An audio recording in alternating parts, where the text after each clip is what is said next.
So this is about a great book about the Korean War, The Coldest Winter by David Halberstam, 2007. I've read it a couple times. This Korean War is probably the one I've read the least about, but it's like from a dramatic narrative perspective, it's pretty crazy. Um, the way that uh, just you couldn't write it more dramatically. How when it kicks off of all the U.S. like the uh, South Korean people were had the U.S. military advisors and like special forces and other agencies were there. But when the surprise North Korean attack happened, well, I guess they were just communists then. It wasn't quite North Korea, but yeah, pushed all the South Koreans out of Seoul and to the very tip of the peninsula, and they were just about to get. I mean, they were holding on by their fingernails. Then Douglas MacArthur, who's everybody's heard of him. So he had the kind of weird career trajectory of being a hero, being the son of a hero, but then he got like really pompous, and so I'm making a video, bro. At the end of World War II, he exhibited a lot of hubris and got like fled Corregidor when he was supposed to be a holdout, and then wouldn't listen to people's advice about other stuff. But he had his moment of redemption when he planned and executed the surprise attack at Incheon,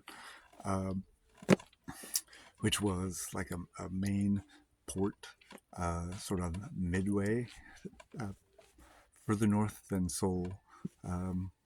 Basically, if you could control Incheon and its harbor, you control the whole southern half and have a good staging for to head north.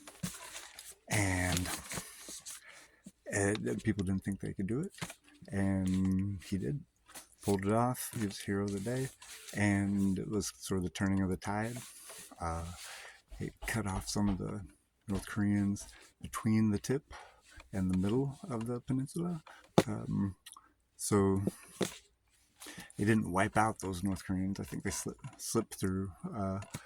But then the chase was on, and the combined U.S. and South Korean forces were chasing them,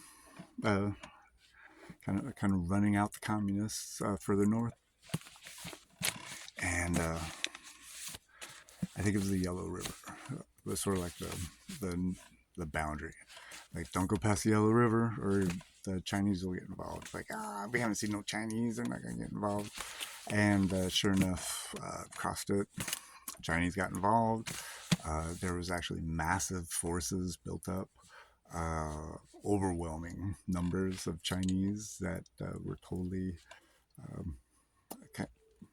secret, and so they pushed back the forces. And then you've got another dramatic moment at the Chosin Reservoir. It's like a great moment in U.S. Marine Corps history, where they were just in this horrible situation. I think they were making a strategic retreat, but it was just a shooting gallery. It was this one narrow road through this one valley, only one way in, one way out, and the North Korean and Chinese forces had the high ground, and it was just horrible.